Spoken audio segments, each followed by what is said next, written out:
They thought they could control me by shutting off my lights. What they didn't expect? I'd shut down their entire neighborhood.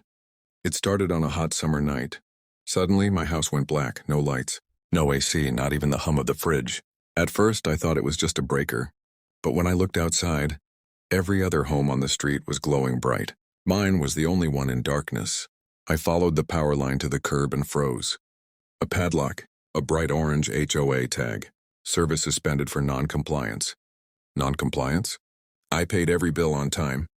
Turns out, the HOA claimed my porch lights were too bright and violated community harmony. Instead of a warning, they tampered with my service box. The next morning, I stormed into the board office. HOA President Sandra Mills leaned back, smirking.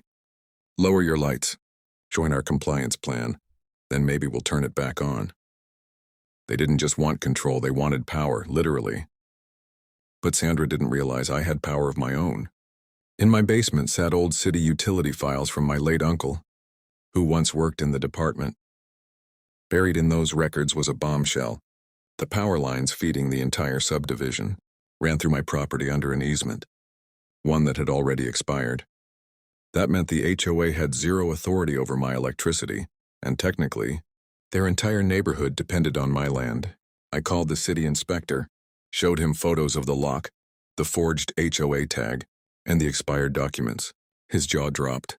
"Tampering with electrical service is a criminal offense," he said. Days later, crews rolled in. They cut off the HOA's lock, restored my power, and slapped a big red notice on the HOA office door. Then came the twist. Because the HOA tampered with lines on my property without a valid easement, the city shut down their electricity until a new legal agreement was signed. For 3 long nights, the entire neighborhood sat in suffocating darkness. No Wi-Fi, no AC, freezers melting, kids crying, neighbors turning on the board with fury. Finally, the HOA came crawling back. They begged me to sign a new agreement, and I did, but on my terms. Every violation against me erased, a public apology, and they covered my utility bills for the next year. They tried to dim my lights. Instead, I left their whole world in the dark. If you think karma always finds its way back, hit like and subscribe for more HOA revenge stories.